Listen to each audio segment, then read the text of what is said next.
Well, good afternoon, and I would like to reassure you because when we speak of showers and having a shower with two persons, this is really the slogan of the Agency for Communications in Sweden, and they said that we should convey very simple messages. So, having said this, I would like to speed up and talk about Europe and the very important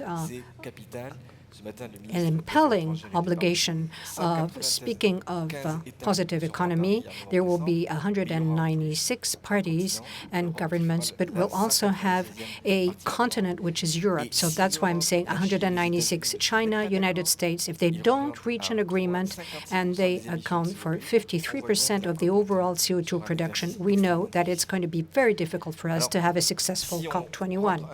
Now, let's see what it looks like if we go into the details. So, as I said before, the European Union has invented a concept which is what we call energy union. This is something rather recent, which was spurred by the president of the European Commission. That is to say, how can we have a European energetic policy which can respond to three main challenges? That is to say, have a safer energy, preserve the environment, and also make sure that we can master the cost of energy, but also preserve the purchase power of our citizens and the competitivity of our companies. So it all depends what kind of energy you're using, but it can be either gas, it can be electricity. But as I said before, we have to make sure that every citizen can get the energy he needs. Now, the three objectives are very important. Sometimes they can be conflictive, but I would like to tell you more about this and speak of the contradictions we have in Europe. Well, we're very ambitious. We're very ambitious because by 2030, we want to have a drop of 40% of the overall greenhouse gases. This is the main goal that France has set forward in our new law, that is to say, the law on energy transition, or green energy, which was adopted this summer. 27% of renewable energies, photovoltaic, windmill energies, and also we have to control what we call energy efficiency, 27%.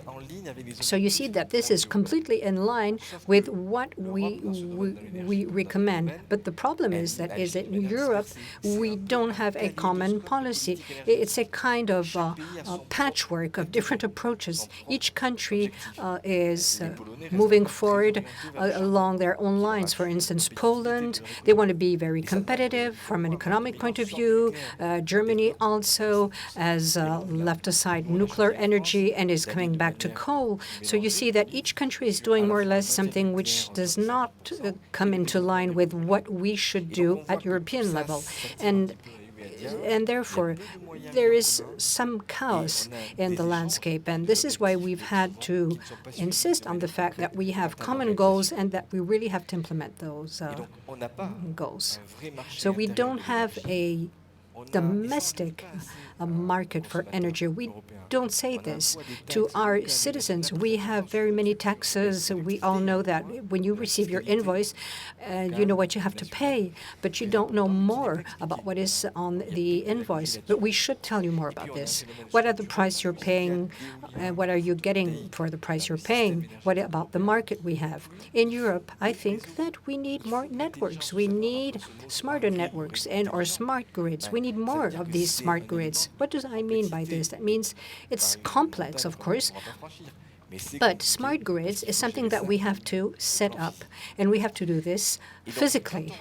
And if we look into all this, well, it's rather complex. But I think that the conclusion of the report that I have handed myself to the President of the French Republic is that we need new levers, what we call infrastructures. It can be either transport infrastructures, it can be pipelines, it can be all kind of networks we have so as to transport our energy. Why do we need these networks? Why should we work on these networks? networks in Europe, because that means then that we would not be conflicting one with another.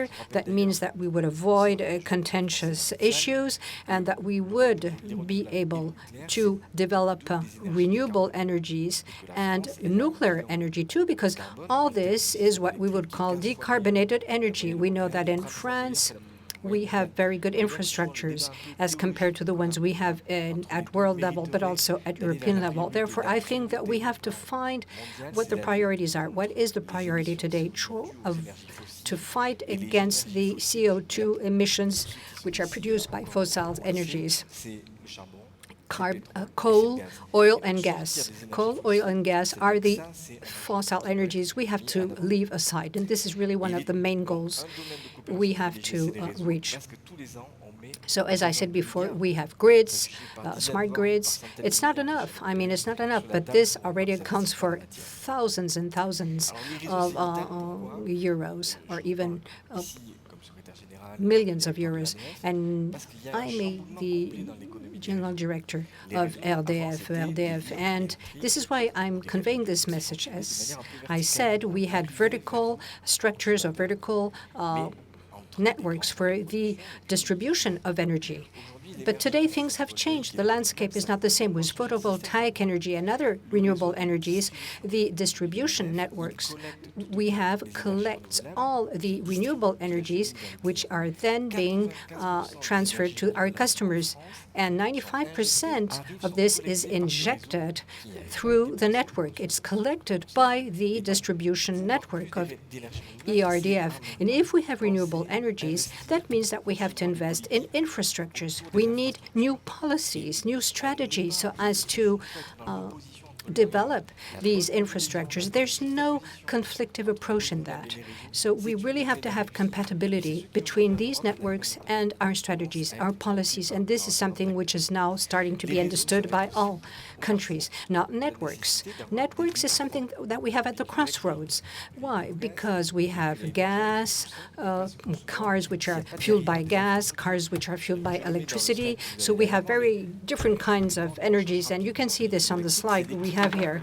That means that we have 325,000 infrastructures in France which are connected to a distribution network that accounts for 95% of the overall energy we're using. That means that we have to connect 30,000 new infrastructures per year by 2030. And this is a real industrial challenge for a company like ERDF, and we'll spoke about this in our forum, but we have to take into account that we are at the crossroads of the energy and industrial or technological revolution. I'm not saying that networks or grids were not smart before, but they are based on what we call technology, very complex information systems, very dense information. But we all know that today we have the big data. We have a huge amount of data, which is going to have to be conveyed all the time. And therefore, that means that our networks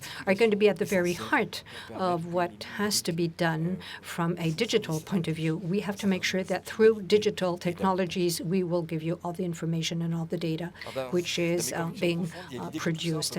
This means, and this is my strong conviction, that we can't do that in a silo approach. We have to work together. We have to reinforce cooperations. We have to have research and development in a kind of joint venture. That means that we have to pool all this, and we have to work all together in some of the main sectors I have just mentioned, but also bring together or bridge all the local initiatives. We have different initiatives at local level, for instance, for energy, but we have to share all this. We can have energy cities like Le Havre, for instance. We can see what the good practices are, how we can transfer these good practices, and so as to have other regions.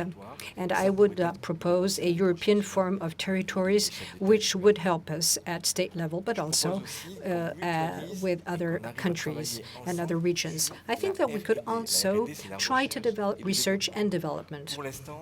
This has to be a common effort, that is to say, how can we store electricity? How can we develop smart grids?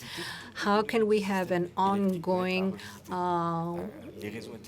flow of energy? What about mobility? All these are issues that we have to address. We're not going to use alternative power anymore. And as I said before, mobility is becoming a new part of the landscape. So we have to work with the European Commission, with the Parliament, but also with our leaders. And for those of you who are here and coming from schools and the academic environment, I think that we really need specific training modules. And I think that we have to share all this at European level. In Bruges, since 1949, we have what we call the Collège d'Europe, that is to say, a kind of European Academy for Energy. And I would recommend to have what we have the same thing for a master, Master 1, Master 2, and so as to give the possibility to younger generations to become more, to have more skills and more knowledge. Let's not forget that there will be very many changes from a technical point of view, but also legal, economic, and sociological point of view. Therefore, I think that we should help these young people to understand better what's going to happen in Europe, especially when we speak of the new energy policies, not only in France, but also in Europe. I would also propose a European platform for data, so as to share all the data we collect, and see how we can use this information more efficiently during the energy transition. And this is the last proposal I would make, the creation of what we call European corridors for innovative mobilities. What does this mean? That means that 12,000 square kilometers of territories, we could have specific centers or stations for the cars, electric cars or gas. From the Havre to Paris, for instance, you could fuel your car. But I think this is something we haven't done yet. I think this is another goal which is not very costly and which would make things more visible in Europe. Citizens would like that, I'm sure. Thank you very much.